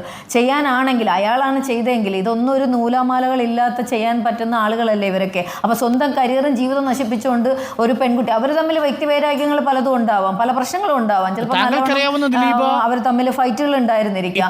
അവർക്ക് അതിൻ്റെതായ എനിക്കറിയാവുന്ന ദിലീപ് ഒരു പീഡനം ചെയ്യുന്ന ആളല്ല. അതുകൊണ്ടാണ് സ്വന്തം മകൾ ആ നെഞ്ചോടൊട്ടി നിൽക്കുന്നത്. അത് അയാൾക്ക് എന്ത് ഡ്രോബാക്സ് ഉണ്ടെങ്കിൽ ഈ സമയം വരെ അയാൾ ശിക്ഷിക്കപ്പെട്ടാൽ മാത്രം ഞാൻ ആ സമയത്ത് കോടതിയാണല്ലോ ഓക്കെ ഞാനത് അക്സെപ്റ്റ് ചെയ്യും. അതുവരെ ഞാൻ അദ്ദേഹത്തെ ഇപ്പോഴും ഞാൻ വിശ്വസിക്കുന്നത് അയാൾ ഒരു പെൺകുട്ടിയുടെ അച്ഛനാണ്. ഇപ്പോൾ 2 പെൺകുട്ടികളുടെ അച്ഛനാണ് അയാൾ. വേറെ എന്തൊക്കെ മനുഷ്യ സഹജമായ തെറ്റുകൾ അയാൾക്ക് ഉണ്ടാവാം, പല കുറ്റങ്ങൾ ഉണ്ടാവാം, അതെല്ലാം നമ്മൾ മനസ്സിലാക്കുന്നു. പക്ഷെ ഞാൻ വ്യക്തിപരമായി വിമർശനം കൂടിയാണ് സോണിയ. ശരി, താങ്കൾ നേരത്തെ പറഞ്ഞതനുസരിച്ച് താങ്കൾക്ക് ഏറ്റവും കൂടുതൽ ദുരനുഭവം ഉണ്ടായത് ചലച്ചിത്ര മേഖലയിലെ ആരിൽ നിന്നാണ്? എനിക്ക് ദുരനുഭവം ഞാൻ പറഞ്ഞല്ലോ പല തരത്തിലാണ്. 2013 ആദ്യമായിട്ട് എനിക്കൊരു സൂപ്പർതാര പദവിയുള്ള ഒരാളിൽ നിന്നും അങ്ങനത്തെ ഒരു മോശം അനുഭവം, ഒരു ശ്രമമാണ്. എനിക്ക് വേറെ പീഡനങ്ങളോ എന്നെ ശാരീരികമായി അബ്യൂസ് ചെയ്യാനോ ഞാൻ നിന്ന് കൊടുക്കില്ല. എനിക്കറിയാം വളഞ്ഞ വഴി വരുന്നത് എന്തിനാണെന്ന് മനസ്സിലാക്കാനുള്ള ബോധം എനിക്ക് ദൈവം തന്നിട്ടുണ്ട്. അപ്പോൾ അതുകൊണ്ട് തന്നെ ഇവർ ചെറിയ ഇടമ്പം തന്നെ എനിക്ക് ഒഴിഞ്ഞു മാറാനുള്ള ഒരു അനുഗ്രഹം ദൈവം തന്നിട്ടുണ്ട്. അതുകൊണ്ട് എൻ്റെ പെർമിഷൻ ഇല്ലാതെ എൻ്റെ വിരൽത്തുമ്പിൽ ഒരുത്തൻ സ്പർശിക്കുകയോ അല്ലെങ്കിൽ ഒരു ചാൻസ് തരാമെന്ന് പറഞ്ഞിട്ട് അതിന് വേണ്ടിയിട്ട് പോയിട്ട് ഒരാളുടെ മുമ്പിൽ ഇത്തരം കാര്യങ്ങൾ കാണിക്കാനോ ഞാൻ ഉണ്ടാകില്ല. മനുഷ്യ സഹജമായ തെറ്റുകളുള്ള ആളായിരിക്കാം ഞാൻ പരിപൂർണ്ണയാണെന്ന് ഞാൻ അവകാശപ്പെടുന്നില്ല. പക്ഷേ ഉറപ്പായിട്ടും ഒരു ചാൻസിന്റെ പേരിൽ കിടക്ക വിരിക്കാൻ എനിക്ക് പറ്റില്ല. സോണിയയ്ക്ക് ഇങ്ങനെ ഒരു ദുരനുഭവം ഉണ്ടായിട്ടുള്ളൂ? അല്ല ഈ 2013 വന്നതിന് ശേഷം എന്നോട് മാപ്പ് പറഞ്ഞ ആ കാര്യം ക്ലോസ് ചെയ്തൊരു കാര്യമാണ്. അതുകൊണ്ട് കേസുമായിട്ട് ഇപ്പോഴും ഞാൻ മുന്നോട്ട് പോകാൻ ഉദ്ദേശിക്കുന്നില്ല. പക്ഷേ പല കാര്യങ്ങളും നമ്മൾ ഫേസ് ചെയ്തിട്ടുണ്ട്. മീൻസ് എൻ്റെ അടുത്തല്ല, ഇപ്പം ഫോണിൽ ചോദിച്ചിട്ടുണ്ട് പല ആൾക്കാർ വിളിക്കുമ്പം ഇന്ന ബുദ്ധിമുട്ടുകൾ ഉണ്ടാവും, സഹകരിക്കാൻ തയ്യാറാണോ അല്ലെങ്കിൽ അഡ്ജസ്റ്റ്മെൻറ്റിന് തയ്യാറാണോ എങ്കിൽ ക്യാരക്ടറുണ്ട്. ഞാൻ പറഞ്ഞു എൻ്റെ പൊന്നു സഹോദര, എനിക്ക് അഭിനയിക്കാൻ മാത്രമേ അറിയുള്ളൂ, എനിക്ക് അത് എൻ്റെ പരിമിതിയിൽ നിന്ന് ഞാൻ നന്നാക്കാൻ ശ്രമിക്കുക, എനിക്ക് അതിനുള്ളൊരു റെമ്യൂണറേഷൻ തരിക, എനിക്ക് വേണ്ടത് എനിക്ക് സേഫ് ആയിട്ട് റൂം ഫസ്റ്റ് ചോദിക്കുന്ന റെമ്യൂണറേഷൻ. പ്രമുഖരായിട്ടുള്ള ആളുകളുണ്ടോ താങ്കൾക്ക് പേരെടുത്ത് പറയാൻ കഴിയുന്ന ആളുകൾ ഇതേപോലെ താങ്കളുടെ അഡ്ജസ്റ്റ്മെന്റിന് കോംപ്രമൈസിനൊക്കെ ചോദിച്ചവർ ഈ പ്രമുഖ താരമല്ലാതെ? അത് കൂടുതലും ഈ വലിയ ഡയറക്ടേഴ്സോ വലിയ പ്രൊഡ്യൂസേഴ്സോ ഡയറക്റ്റ് വന്ന് നമ്മളോട് ചോദിക്കൂല. കൺട്രോളർമാർ പല ആളുകൾ ചോദിച്ചിട്ടുണ്ട്, പല സമയത്ത് ചോദിച്ചിട്ടുണ്ട്, അത് ബ്ലോക്ക് ചെയ്ത് ഒഴിവാക്കപ്പെട്ടിട്ടുണ്ട്. അവരുടെയൊക്കെ പേരുകളോ കാര്യങ്ങളോ പറഞ്ഞിട്ട് ഞാൻ ഇനി നമുക്ക് അതിനോട്ടൊരു ഇതിലില്ല. പക്ഷേ ഇൻഡസ്ട്രിയിൽ ഇത്രയും വൃത്തികേട് ഇല്ല എന്ന് പറഞ്ഞ് സമർത്ഥിച്ചെടുത്ത് ഉണ്ട് എന്ന് പറയാൻ വേണ്ടിയിട്ടാണ് എൻ്റെ പഴയ അനുഭവം പറഞ്ഞതും. പെൺകുട്ടികൾക്ക് പല എനിക്ക് ഈ അടുത്ത സമയം സോണിക്ക് അങ്ങനെ ഒരു പേരുണ്ടെന്ന് കേട്ടു, ഉണ്ടോ? എൻ്റെ അച്ഛനും അമ്മയുടെ പേര് ബിന്ദുമോൾ. അതെ ഞാനത് എൻ്റെ യൂട്യൂബിലെല്ലാം ഉണ്ടല്ലോ സാർ. എൻ്റെ അച്ഛനും അമ്മയുടെ പേര് ബിന്ദുമോൾ എന്നാണ്. ഞാൻ കൊല്ലം ചിതറ സ്വദേശിയാണ്. എൻ്റെ വീട്ടുകാർ കല്യാണം കഴിച്ചു കൊടുത്ത ഒരു ഡ്രഗ് അഡിക്റ്റിനാണ്. അതിനുശേഷം മാറ്റാൻ കാരണം അതിലേക്കാണ് വരുന്നത്. എൻ്റെ വളരെ ചെറുപ്പത്തിൽ എൻ്റെ വീട്ടുകാർ എന്നെ കല്യാണം കഴിപ്പിച്ചു. അതൊരു ഡ്രഗ് അഡിക്റ്റ് ആയിട്ടുള്ള ഒരുപാട് സെക്ഷൽ അബ്യൂസ് ചെയ്തിട്ട് നമ്മളെ ഉപദ്രവിച്ചിട്ടുള്ള ഒരാളായിരുന്നു എൻ്റെ ഭർത്താവ്. അതിലെനിക്ക് 2 കുഞ്ഞുങ്ങളുണ്ട്. അയാളെ കുഞ്ഞിന് 1 വയസ്സാകുമ്പോൾ നമ്മൾ ലീഗലി ഡിവോഴ്സായി മാറുകയാണ്. പിന്നീട് എനിക്കൊരു ജീവിതം തന്ന സിനിമ, എൻ്റെ സ്വപ്നങ്ങൾ, എന്നെ ഒരു മനുഷ്യ സ്ത്രീയാക്കിയ ആളാണ്. പറയൂ. എൻ്റെ ഹസ്ബൻഡ് മനോജ് ചന്ദ്രശേഖർ. അപ്പോൾ അദ്ദേഹത്തിന് ഒരു വൈഫ് ഉണ്ടായിരുന്നു. ആക്ച്വലി അവൾ ആൻഡമാൻകാരിയാണ്, മലയാളിയല്ല. പുള്ളിക്കാരിയുടെ പേരാണ് പിന്നെ സോണിയ. അപ്പം അദ്ദേഹം സ്നേഹത്തോടെ വിളിച്ചൊരു പേരാണ്. അദ്ദേഹം എനിക്കിട്ട പേരാണ് സോണിയ മനോ എന്നായിരുന്നു. മനോജിന്റെ മനോ, സോണിയ മനോ എന്നായിരുന്നു. പിന്നീട് ക്രിമിനൽ കേസ് ഫയൽ ചെയ്തിരുന്നോ എവിടെയെങ്കിലും സോണിയക്കെതിരെ? എനിക്കൊരു പെറ്റി കേസ് പോലുമില്ല. എൻ്റെ കൂടെ നിന്ന ഒരുത്തൻ എന്നെ പറ്റിച്ച് എൻ്റെ പൈസയും സ്വർണ്ണമായിട്ട് നമ്മളെ കൂടെ നിന്ന സ്റ്റാഫ് തന്നെയാണ്. അതൊക്കെ വിട്ട കേസ്. അയാളിപ്പോൾ വേറൊരു കല്യാണം കഴിച്ചു അങ്ങനെ ജീവിക്കുന്നുണ്ട്. പക്ഷെ അതുകൊണ്ട് അയാൾ പോയി ഞാൻ പൈസ ചോദിച്ചപ്പോൾ എനിക്കെതിരെ പോയി കേസ് കൊടുക്കാനൊക്കെ ശ്രമിച്ചിരുന്നു. പോലീസുകാർക്ക് എന്നെ മനസ്സിലായി ഇതിൽ എന്നെ പറ്റിച്ച് പോയവൻ എനിക്കെതിരെ വന്നതാണ്. എന്നെ പറ്റിച്ച് പോയിട്ട് എൻ്റെ കേസ് എനിക്കില്ല. അരുൺ സാർ ഒരു റിക്വസ്റ്റ്. പശ്ചാത്തലം അന്വേഷിച്ച് റിപ്പോർട്ട് ചെയ്യണമെന്ന് ആവശ്യപ്പെട്ടതിന്റെ അടിസ്ഥാനത്തിലാണ് തുറന്നു പറയാൻ ഞാൻ സോണിയെ തന്നെ ക്ഷണിച്ചത്. പറഞ്ഞോളൂ. ഉറപ്പായിട്ട് എനിക്കത് മീഡിയയുടെ എൻ്റെ എല്ലാ കാര്യങ്ങളും സൂര്യ TV അടക്കമുള്ള കാര്യങ്ങളല്ലേ പഴയ എൻ്റെ ന്യൂസുകളിലൊക്കെ ചാനൽ തന്നെ യൂട്യൂബിൽ തന്നെ ഉണ്ടല്ലോ. അല്ലാതെ ഇതൊരു സുപ്രഭാതത്തിൽ എവിടുന്നോ വന്നൊരു ഭീകരമായിട്ട് എന്നെ ഇപ്പം ചിത്രീകരിക്കുന്നെങ്കിൽ എനിക്ക് യാതൊരു കാര്യമില്ല. ഞാൻ ഇന്ന സ്ഥലത്തുള്ളതാണ്. അതൊക്കെ അഭിമാനത്തോടെ പറയുന്ന ഒരാളാണ്. എൻ്റെ മനോഹരൻ തന്നൊരു ധൈര്യമാണ്. ഒരു ഇട്ടാവട്ടത്ത് നിന്ന് ഒരു വില്ലേജ് ചിതറയിൽ നിന്ന് ഞാൻ ഇത്രയുമെങ്കിലും ഈ ഒരു ലെവലിലേക്ക് നമ്മൾ മാറി നിൽക്കാൻ ഒരു സാഹചര്യം ദൈവം തന്നത്.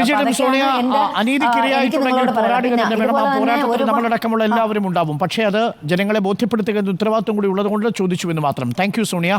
നമുക്കൊപ്പം മിനു മുനീർ കൂടിയുണ്ട്, ഒപ്പം അരുണുണ്ട്, അനിലക്കരയുണ്ട്. അനിലക്കര, ഒരൊറ്റ ചോദ്യം, എനിക്കിടവേളയ്ക്ക് പോകണം. അതിനു മുൻപ് മുകേഷിനെതിരെയുള്ള വെളിപ്പെടുത്തലുകൾ എത്രമാത്രം ഗൗരവകരമാണ്? നേരത്തെ ചലച്ചിത്ര അക്കാദമി ചെയർമാന്റെ രാജി നീട്ടിക്കൊണ്ടുപോകാൻ സാംസ്കാരിക കാര്യ വകുപ്പ് മന്ത്രി ശ്രമിച്ചിരുന്നു. പരാതിയില്ല എന്നതാണ് ആദ്യഘട്ടത്തിൽ പറഞ്ഞത്. ഇപ്പോൾ ഏറ്റവും ഒടുവിൽ വരുന്ന വാർത്ത, അവർ പരാതി നൽകിയിരിക്കുന്നു. ആ പരാതിയിൽ കൃത്യമായ IPC 354, 355 അടക്കമുള്ള കുറ്റകൃത്യം ചെയ്തിട്ടുണ്ട് എന്നതാണ് അവർ ആരോപിക്കുന്നത്. അപ്പോൾ ആ കേസിൽ തന്നെ ഒരു ഡിലേ ഉണ്ടായി. ഹേമ കമ്മിറ്റി റിപ്പോർട്ടിന്മേൽ ഇതുവരെയും നടപടി ഉണ്ടായിട്ടില്ല. അതിന് തുടർന്നുള്ള വെളിപ്പെടുത്തലുകളിൽ ഒരു SIT വരുന്നു. ആ ഘട്ടത്തിലാണ് മുകേഷ് MLA-ക്കെതിരെ ആരോപണം ഉണ്ടാവുന്നത്. MLA കൈവിടുന്നില്ല ഇടതുപക്ഷം. എന്താണ് അനിലക്കര സംഭവിക്കുന്നത്? അല്ല, ഇതിനകത്ത് ഒറ്റ വാക്കിൽ പറയാനുള്ളത് മുകേഷ് MLA സ്ഥാനം രാജിവെക്കണം. കാരണം ഞങ്ങളൊക്കെ MLA-മാരെ സത്യപ്രതിജ്ഞ ചെയ്ത് ഭരണഘടന തൊട്ടുകൊണ്ടാണ്.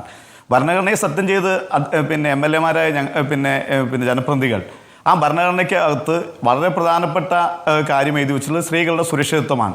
ആ സ്ത്രീകളുടെ സുരക്ഷിതത്വത്തോട് തീരെ നീതി പുലർത്താൻ കഴിയാത്ത ഒരാൾ MLA ആയിരിക്കുന്നത് യാതൊരു അർത്ഥവുമില്ല. കേരളത്തിൻ്റെ പൊതു മനഃസാക്ഷി മുനീറിനെതിരാണ്. ഇവിടെ ഏറ്റവും പ്രധാനപ്പെട്ട വിഷയം എന്താണ്? ഇപ്പോൾ ഈ ചർച്ച ചെയ്തുകൊണ്ടിരിക്കുന്ന വിഷയം നമ്മൾ ഹേമ കമ്മിറ്റി റിപ്പോർട്ടിനകത്ത് 4.5 വർഷം കഴിഞ്ഞതിന് ശേഷമുള്ള ഒരു ചർച്ച.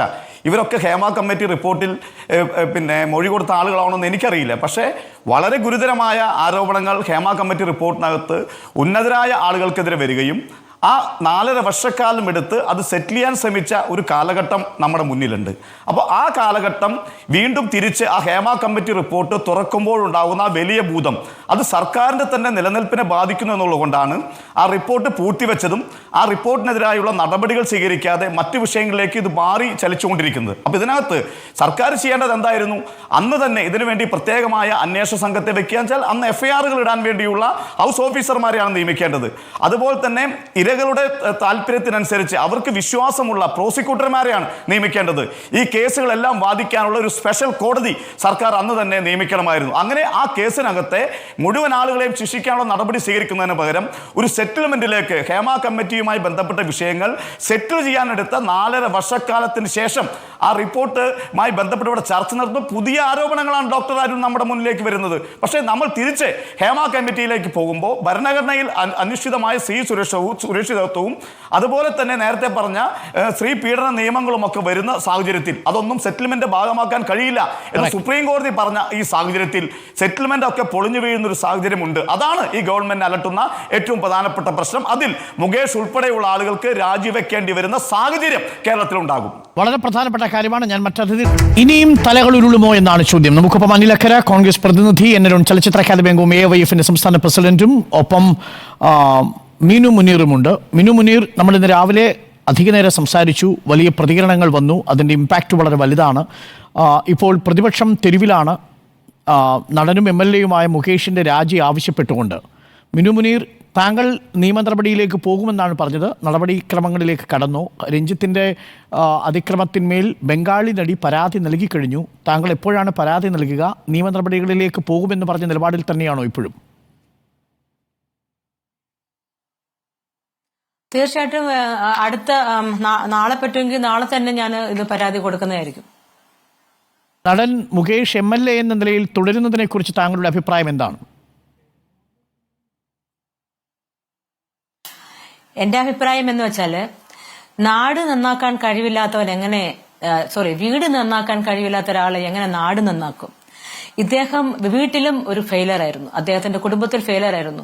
സരിത ചേച്ചിയെയും 2 മക്കളെയും ഉപേക്ഷിച്ച് പിന്നെ ദേവിക എന്ന നല്ലൊരു നർത്തകിയെ കല്യാണം കഴിച്ചു, അവരെയും ഉപേക്ഷിച്ചു. അപ്പൊ അവർക്ക് വീട്ടിലെ സ്ത്രീകൾക്ക് സുരക്ഷിതം കൊടുക്കാത്ത അദ്ദേഹം, ഈ മുകേഷ് MLA അദ്ദേഹം സിനിമയിലെ കുടുംബത്തിലെ സ്വകാര്യതയാണ്, നമുക്കത് ചർച്ച ചെയ്യാൻ കഴിയില്ല. പക്ഷേ മിനു മുനീറിനോട് കാട്ടിയത് പ്രകാരം ഒരു MLA സ്ഥാനത്ത് തുടരാനുള്ള അർഹനാണ്. He is not worth to be as a MLA. He is not worth. He has to resign. യഥാർത്ഥത്തിൽ ഈ മിനു മുനീറിനോട് അദ്ദേഹത്തിന് ലൈംഗികമായ ഒരു ആകർഷണം ഉള്ളതായി താങ്കൾക്ക് തോന്നിയിരുന്നോ? അതല്ല ഈ AMMയിൽ അംഗത്വം കിട്ടുന്നതുമായി ബന്ധപ്പെട്ട് മാത്രമാണ് ഇടപെട്ടത്? അങ്ങനെയാണോ ഞാൻ മനസ്സിലാക്കേണ്ടത്? രാവിലെ സംസാരിച്ചപ്പോൾ മറ്റു ചിലരും ലൈംഗിക താല്പര്യത്തോടുകൂടി താങ്കളുടെ അടുത്തേക്ക് വന്നുവെങ്കിലും മുകേഷ് അങ്ങനെ താങ്കളെ സമീപിച്ചിരുന്നോ? തീർച്ചയായിട്ടും മുകേഷ് പല പ്രാവശ്യം എന്നെ ഫോണിൽ വിളിക്കുകയും പല ഹോട്ടലുകളിൽ എന്നെ വിളിക്കുകയും അദ്ദേഹത്തിന്റെ വില്ല, വൈറ്റിലയിലുള്ള വില്ലയോ കാക്കനാടുള്ള വില്ലയോ അവിടെ അദ്ദേഹം എന്നെ വിളിക്കുകയും അദ്ദേഹത്തിന് ശരിക്കും ഇതിനോട് താല്പര്യമുണ്ടെന്ന് എന്നെ അറിയിക്കുകയും പല പ്രാവശ്യം എന്നെ അറിയിക്കുകയും ചെയ്തതാണ്. അപ്പം അദ്ദേഹത്തിന് സമ്മതിക്കാതെ വന്നപ്പോഴാണ് എന്നെ വളരെ ആയിട്ട് എന്നെ അബ്യൂസ് ചെയ്തത്, വെർബലി അബ്യൂസ് ചെയ്തു പുള്ളിക്കാരന്. പിന്നെ നാടകമേ ഉലകം എന്ന സിനിമയിൽ വെച്ച് ഞാൻ അദ്ദേഹത്തിനെ മൈൻഡില്ലാണ്ട് പോയപ്പോൾ പുള്ളിക്കാരനെ ഇഗ്നോർ ചെയ്തപ്പോൾ പുള്ളിക്കാരൻ അത് ഭയങ്കര ഒരു ഇൻസൾട്ടിങ് പോലെ പുള്ളിക്കാരനെ തോന്നുകയും പുള്ളി അപ്പോൾ തന്നെ എന്റെ റൂമിൽ വരികയും ഇതെന്താണ് ഇങ്ങനെ എന്നെ കാണുമ്പോൾ ഇങ്ങനെ മാറി മാറി നടക്കുന്നേ എന്ന് പറഞ്ഞപ്പം എന്റെ അടുത്ത് പറഞ്ഞ ആ ഒരു വാക്ക് അദ്ദേഹം മറന്നുപോയി കാണുമായിരിക്കും, ക്യാൻഡിലിന്റെ കാര്യം. പക്ഷെ എന്നെ സംബന്ധിച്ച് അത് എനിക്ക് ഒരിക്കലും മറക്കാൻ സമ്മതിക്കില്ല. അപ്പൊ പുള്ളിക്കാരൻ എന്റെ റൂമിൽ വന്നു. എനിക്ക് പുള്ളി അവിടെ വെച്ചൊരു കോംപ്രമൈസ് ടോക്കിംഗ് ആയിരുന്നു റൂമിൽ വെച്ച്. അപ്പൊ അവിടെ ഒരു കൊച്ചിനെ ലാളിക്കുന്ന പോലെ ഒരു കോംപ്രമൈസ്, അവിടെ ഒരു ഫിസിക്കൽ അബ്യൂസ് എന്ന് പറയാൻ പറ്റത്തില്ല, നമുക്ക് കോംപ്രമൈസ് ആകാന്നുള്ള രീതിയിൽ എന്തിനാ എന്നോട് ഇങ്ങനെ വൈ കാണ്ട് യു അഡ്ജസ്റ്റ് എന്നാണ് പുള്ളിക്കാരൻ എന്തുകൊണ്ടൊന്നും അങ്ങനെ ഉള്ളത്. തലോടി ഇങ്ങനെ പിടിച്ചു പുറകോട്ട് പിടിച്ചേക്കും. ഞാൻ പെട്ടെന്ന് പുറകോട്ട് വീണു. കട്ടിലായിരുന്നു തൊട്ട്, റൂമല്ലായിരുന്നു. അങ്ങോട്ട് വീണപ്പോഴത്തേക്കും പുള്ളിയും എന്റെ മുകളിലോട്ട് കയറി കിടക്കാൻ ശ്രമിച്ചപ്പോഴത്തേക്കും ഞാൻ അങ്ങോട്ട് ഉരുണ്ടു മാറി. ഓക്കെ, വളരെ പ്രധാനപ്പെട്ട വളരെ വലിയ ആരോപണമാണ്. അത് ഫിസിക്കൽ ഇന്റൻഷനോട് കൂടിയാണ്, അതൊരു സഹോദരി വാത്സല്യമല്ല അല്ലേ? ഫിസിക്കലി അതായത് ഫാസ്റ്റ് ഈസ് ഫാസ്റ്റ്, എല്ലാം മറക്കുക. I am there. പക്ഷെ ഒരു നിമിഷം, അനിലക്കര എന്തോ പറയാൻ വന്നു. അല്ല, ഇവർ ഹേമ കമ്മിറ്റിക്ക് മുന്നിൽ മുകേഷിനെതിരായി മൊഴി കൊടുത്തിരുന്നു. അതാണ് എന്റെ ചോദ്യം. മറ്റാർക്കെങ്കിലും എതിരായി മൊഴി ഞാൻ അതിലേക്കാണ് വന്നത്. മിനു മുനീർ ആ ഒരു സാഹചര്യം ഉപയോഗപ്പെടുത്തിയോ നിങ്ങൾ? ഇല്ല, ഞാൻ 2013 ഞാൻ കേരള കൗമുദിക്ക് ഒരു ഇന്റർവ്യൂ കൊടുത്തിട്ട് ഞാൻ അന്നേരം അവരോട് ഈ കാര്യങ്ങളൊക്കെ ഡിസ്ക്ലോസ് ചെയ്തായിരുന്നു. അപ്പോൾ ഒരു ആർട്ടിക്കിൾ വരികയും ചെയ്തതാണ്. മിനു ഹേമ കമ്മിറ്റിക്ക് മുമ്പാകെ അഡ്ജസ്റ്റ്മെന്റിനോട് മൊഴി കൊടുക്കാഞ്ഞത് എന്താണ് മിനു? ഹേമ കമ്മിറ്റി അറിഞ്ഞു കാണുമല്ലോ ആ സമയത്ത്. ഇല്ല, അത് ഹേമ കമ്മിറ്റി അതിന് ഇല്ല, അന്നേരം 2013 അത് തുടങ്ങിയിട്ടുണ്ടോ? 2018 ഹേമ കമ്മിറ്റി തുടങ്ങിയിട്ടില്ല. ഈ 18 തുടങ്ങിയത് അല്ലേ? എനിക്ക് ഈ ഇഷ്യൂ ഉണ്ടായത് 2008 2012 ഇടയിലുള്ള സമയത്താണ് ഈ ഇഷ്യൂ എല്ലാം നടന്നത്. അത് ഞാൻ 2013 ഞാൻ ഈ കേരളം വിട്ടു പോവുകയും ചെയ്തു. പിന്നെ ഞാൻ ചെന്നൈയിലായിരുന്നു. അപ്പൊ അതിനുശേഷം പിന്നെ ഞാൻ ഇത് സത്യമായിട്ട് ഞാൻ ദൈവത്തിന് സമർപ്പിച്ചു. ദൈവമേ, ഞാൻ എത്രത്തോളം വിഷമം എനിക്ക് വന്നിട്ടുണ്ട്, ഇത് നീ അവിടെ നിന്ന് കണ്ടുകൊള്ളണമേ. അല്ലെ, പക്ഷെ ഞാൻ ചെന്നൈ കേരളത്തിൽ വന്ന് സഹോദരി വാത്സല്യത്തോടു കൂടി എന്ന് തോന്നിക്കുന്ന രീതിയിൽ MLA അന്ന് മുകേഷ് നടൻ പെരുമാറുന്നു. പക്ഷേ അത് സഹോദരി വാത്സല്യമല്ലെന്ന് താങ്കൾ തിരിച്ചറിയുന്നു. അതിനുശേഷം പിന്നീട് എപ്പോഴെങ്കിലും മുകേഷിനെ കണ്ടിരുന്നു? അയ്യോ അല്ല, ഒരിക്കലും സഹോദരിയല്ല. നാടകമൂലകം കണ്ടിരുന്നു. എന്താ കലാഭവൻ മണിച്ചേട്ടന്റെ ഒരു പഴയ ലാസ്റ്റ് ഒരു സിനിമയുണ്ട്, യാത്ര ചോദിക്കാതെ, അതിൽ ഞാൻ അദ്ദേഹത്തെ കണ്ടായിരുന്നു. ഓക്കെ, അപ്പോൾ എങ്ങനെയായിരുന്നു പ്രതികരണം? അപ്പോഴും ഞാൻ എന്റെ ഫേസ് കൊടുത്തില്ല പുള്ളിക്കാരനോട്. പുള്ളിക്കാരൻ കാര്യം വാച്ച് ചെയ്യുന്നുണ്ടായിരുന്നു. ഞാൻ അങ്ങോട്ടൊന്നും ആ സൈഡിലോട്ടേ പോയില്ല. ഞാൻ വളരെ മാറിയ അദ്ദേഹത്തിന്റെ കൺമുന്നിൽ നിന്ന് ഞാൻ വളരെ ദൂരെ പോയിരുന്നു. മിനു മുനീർ, ഈ അന്ന് ആ സിനിമയുടെ ഷൂട്ടിംഗിൽ ചിത്രീകരണ വേളയിൽ റൂമിലേക്ക് കടന്നു വരുമ്പോൾ അതൊരു സഹോദരി വാത്സല്യമല്ല എന്നത് ഉറപ്പാണ് അല്ലേ മിനു? അപ്പൊ തീർച്ചയായിട്ടും. അയ്യോ, അതെങ്ങനെ സഹോദരി ഇത് വരുന്നത്? അദ്ദേഹത്തിന് എന്നോട് വളരെ നല്ല പ്രേമം തന്നെയായിരുന്നു. പ്രേമവും കാമവുമായിരുന്നു സത്യമായിട്ടും. അതായത് നീ പാസ്റ്റൊക്കെ മറക്ക്, നിനക്ക് ഇനി വേണമെങ്കിൽ ഞാൻ നിനക്ക് പ്രേമം ഒരു കുറ്റകൃത്യമല്ല. ഹലോ, കുറ്റകൃത്യമല്ല. പക്ഷെ എന്റെ ബോഡിയിൽ എന്റെ കൺസെന്റ് ഇല്ലാതെ തൊടാൻ പറ്റില്ലല്ലോ. എന്തെങ്കിലും ആയിക്കോട്ടെ, എത്ര വെള്ളം പ്രേമിച്ചോട്ടെ, നമുക്കത് പ്രശ്നമല്ല. പക്ഷെ ഒരു സ്ത്രീയുടെ ശരീരത്തിൽ അവളുടെ കൺസെന്റ് ഇല്ലാണ്ട് തൊടാൻ പറ്റില്ല. അരുൺ, ഞാൻ ഒരു നിമിഷം വരാം. അരുൺ, ഈ MLA നമുക്കിനി തുടരുക സാധ്യമാണോ? MLA കുറിച്ചാണ് മിനു മുനീർ നമ്മളെപ്പോലൊരു മാധ്യമത്തിൽ വന്ന് ലൈവായി ഇക്കാര്യങ്ങൾ വിശദീകരിക്കുന്നത്. രാവിലെ ഒരു ഘട്ടം വിശദീകരിച്ചു, പക്ഷേ അപ്പോഴും സ്റ്റേറ്റിനൊന്നും ഒരു അനക്കവുമില്ല, ഇടതുപക്ഷത്തിനൊരു അനക്കവുമില്ല. രാജി ആവശ്യപ്പെട്ട് പ്രതിപക്ഷം നിരത്തിലിറങ്ങി. CPIക്ക് പോലും ഈ വിഷയത്തിൽ വ്യത്യസ്ത അഭിപ്രായമാണെന്നാണ് ഞാൻ മനസ്സിലാക്കുന്നത്. MLA സ്ഥാനത്തിരിക്കാൻ ഇനി മുകേഷ് അർഹനാണോ അരുൺ? ഈ വിഷയത്തിൽ ഇന്നലെ ഗവൺമെന്റ് തന്നെ ഉന്നത IPS ഉദ്യോഗസ്ഥരെ ഉൾപ്പെടുത്തിക്കൊണ്ടൊരു സമിതി ഉണ്ടാക്കിയിട്ടുണ്ട്. 7 അംഗ സമിതി ഉണ്ടാക്കിയിട്ടുണ്ട്. അവിടെ പറഞ്ഞത് ചാനലിലൂടെ, പൊതു ഇടങ്ങളിലൂടെ, സോഷ്യൽ മീഡിയയിലൂടെ ഉൾപ്പെടെ ഇത്തരത്തിലുള്ള അനുഭവങ്ങൾ അല്ലെങ്കിൽ ഇത്തരത്തിലുള്ള വെളിപ്പെടുത്തലുകൾ ഉണ്ടായാൽ അത് അന്വേഷിക്കാൻ, നേരിട്ട് അന്വേഷിക്കും ഈ സമിതി എന്നാണ് പറഞ്ഞിട്ടുള്ളത്. 7 അംഗ സമിതിയാണ് ചുമതലപ്പെടുത്തിയിട്ടുള്ളത്. ഇപ്പോ ഇവിടെ സംസാരിച്ച ഒരു സൂചിപ്പിച്ച പോലെ പരാതി കൊടുത്തില്ലെങ്കിൽ പോലും അന്വേഷണം ഉണ്ടാകും എന്നാണ് ഞാൻ കരുതുന്നത്. പരാതി കൊടുക്കുമെന്നാണ് ഇവിടെ അറിയിച്ചിട്ടുള്ളത്. അപ്പോൾ നിർബന്ധമായും ഈ വിഷയത്തിൽ അന്വേഷണം നടക്കും. മുകേഷ് അന്വേഷണത്തെ നേരിടട്ടെ എന്നുള്ളതാണ് പറയാനുള്ളത്. പക്ഷേ അധികാരത്തിലേക്ക് MLA പോലൊരു സ്ഥാനത്ത് ഇരുന്നു കൊണ്ട് അന്വേഷണത്തെ നേരിടുന്നത് ധാർമ്മികമായി ശരിയാണോ അരുൺ? ധാർമ്മികമായി ഇതൊരു വിഷയം, ഇത് അന്വേഷണം നടക്കട്ടെ എന്നുള്ളതാണ് എനിക്ക് പറയാനുള്ളത്. ഈ വിഷയത്തിൽ രഞ്ജിത്തിന്റെ കാര്യത്തിൽ പറയുന്നത് നോമിനേറ്റഡ് ബോഡിയാണ്, സിനിമാ സമിതിയാണ്. ഒരു MLA എന്ന് പറഞ്ഞത് തെരഞ്ഞെടുപ്പിൽ മത്സരിച്ച് വിജയിച്ചു വന്ന ഒരു സ്ഥാനമാണ്. നമ്മുടെ ഒരു നിലവിലുള്ള കഴിവുകൾക്ക് അനുസരിച്ച് അങ്ങനെ MLA-മാരെ രാജിവെക്കുന്നത് കണ്ടിട്ടില്ല. ഇവിടെ കോൺഗ്രസിന്റെ എൽദോസ് കുന്നപ്പള്ളി, പെരുമ്പാവൂര് MLA ആയിരുന്ന എൽദോസ് കുന്നപ്പള്ളി ബലാത്സംഗ കേസിൽ പ്രതിയായിട്ടുള്ള ആളാണ്, രാജിവെച്ചിട്ടില്ല. ശ്രീ അനിലക്കരയുടെ പാർട്ടിക്കാരനാണ്. അതുപോലെ കോവളം MLA-ക്കെതിരെ സമാനമായിട്ടുള്ള സ്ത്രീ പരാതിപ്പെടുന്ന സാഹചര്യം ഉണ്ടായി. അന്വേഷണം നടക്കുകയാണ്. അത്തരത്തിൽ തന്നെ ഒരു അന്വേഷണം എന്നുള്ളതാണ് പറയാൻ. അനിലക്കര എൽദോസ് കുന്നപ്പള്ളിക്കും ഒപ്പം വിൻസെന്റിനും ഇല്ലാത്ത ഒരു ധാർമ്മിക ഉത്തരവാദിത്വം മുകേഷിനുണ്ടാവുന്നത് എങ്ങനെയാണ്? ഞാൻ ന്യായീകരിച്ചല്ല, അന്വേഷണം നടക്കണമെന്നാണ് പറഞ്ഞത്. അവരും രാജിവെക്കാൻ ഞാൻ ആവശ്യപ്പെടുന്നു. അല്ല, എനിക്ക് പറയാനുള്ളൊരു പ്രധാനപ്പെട്ട കാര്യം തന്നെയാണ്. മുകേഷ് എനിക്കെതിരായി പരാതി എത്ര ദിവസമായി പൊതുസമൂഹത്തിൽ ചർച്ച ചെയ്യുന്നു. 4.5 വർഷക്കാലമായി ഹേമ കമ്മിറ്റിയുടെ റിപ്പോർട്ട് സർക്കാരിൻ്റെ കയ്യിലിരിക്കുകയാണ്. ഒരു FIR ഇടുകയോ മുകേഷ് പ്രതിയായി ഒരു കേസ് എടുക്കുകയോ മുകേഷിനെ അറസ്റ്റ് ചെയ്യുകയോ ചെയ്തില്ല. ഇവിടെ വിൻസെന്റിനെതിരായും അതുപോലെ തന്നെ എൽദോസിനെതിരായും FIRകൾ ഇട്ടു, ജാമ്യമില്ലാത്ത വകുപ്പുകൾ ഇട്ടു. വിൻസെന്റ് ജയിലിൽ കിടന്നു, ജാമ്യമെടുത്തു. കോൺഗ്രസ് പാർട്ടി അവരെ ആരെയും ആ ഘട്ടത്തിൽ സംരക്ഷിച്ചില്ലല്ലോ. അവർക്ക് ജാമ്യം കിട്ടുന്നതുവരെ അവരെ പാർട്ടിയിൽ നിന്ന് പുറത്താക്കി. KP സെക്രട്ടറി ആയിരുന്ന വിൻസെന്റിനെ പാർട്ടിയിൽ നിന്ന് പുറത്താക്കി. KPC മെമ്പർ ആയിരുന്നു, അദ്ദേഹത്തെ അതാണ് ഞാൻ പറഞ്ഞത് പ്രാഥമികമായി അവരെ പാർട്ടിയിൽ നിന്ന് പുറത്താക്കി. അവസാനിപ്പിക്കട്ടെ. ഇവിടെ ജാമ്യം പറഞ്ഞോളൂ. അല്ല, തീർന്നു. ഞാൻ പറഞ്ഞില്ലല്ലോ. ഞാനൊരു കാര്യം പറയട്ടെ.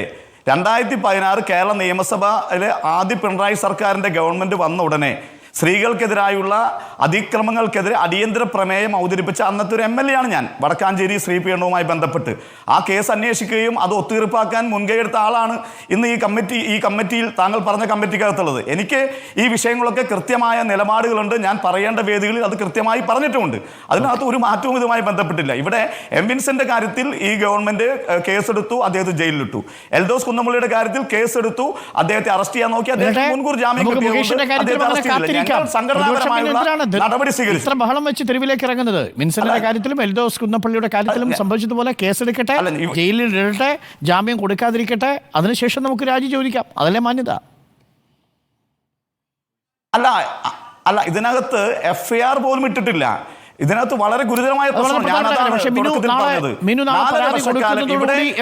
ഇപ്പൊ ചർച്ച ചെയ്യുന്നതല്ലോ. മിനു മുനീർ നാളെ കേസ് കൊടുക്കുന്നതോടുകൂടി FIR ഇടും. ഞാൻ മനസ്സിലാക്കുന്നത് ഒരുപക്ഷെ SIT സ്വമേധയാ തന്നെ ഈ കേസ് എടുക്കുമെന്ന്. അരുൺ, ഇതല്ലല്ലോ വിഷയം. ഞാൻ പറഞ്ഞെന്താണ്, ഹേമ കമ്മിറ്റി ഇതേവരെ ചർച്ചയ്ക്ക് വന്നിട്ടില്ല. സ്വാതന്ത്ര്യമില്ല. ഞാൻ അതിലേക്ക് എത്തിയില്ല. കാരണം SITക്ക് ഇപ്പോഴും ഈ ഹേമ കമ്മിറ്റിയിലെ വെളിപ്പെടുത്തലുകൾ അന്വേഷിക്കാൻ കഴിയില്ല. ടേംസ് ഓഫ് റെഫറൻസിൽ അതില്ല. അതിനെ തുടർന്നുള്ള വെളിപ്പെടുത്തലുകളെ അന്വേഷിക്കാൻ പറ്റൂ. ഇപ്പോഴും സർക്കാർ ഹേമ കമ്മിറ്റിന്മേൽ ഒരു ചർച്ചയും നടക്കുന്നില്ല എന്നതാണ് വാസ്തവം. കോൺക്ലേവ് നവംബർ 4-ാം തീയതി ഉണ്ടെന്നാണ് കേട്ടത്. നമുക്ക് കാത്തിരിക്കാം. ഇരകളും വേട്ടക്കാരും ഒരുമിച്ച് പങ്കെടുക്കുന്ന ഒരു കോൺക്ലേവിനായി. നന്ദി ശ്രീ അനിലക്കര, നന്ദി ശ്രീ N. അരുൺ, നന്ദി ശ്രീ സോണിയ മൽഹാർ, ജൂനിയർ ആർട്ടിസ്റ്റ് മിനു മുനീർ ചർച്ചയിൽ ചേർന്നത്.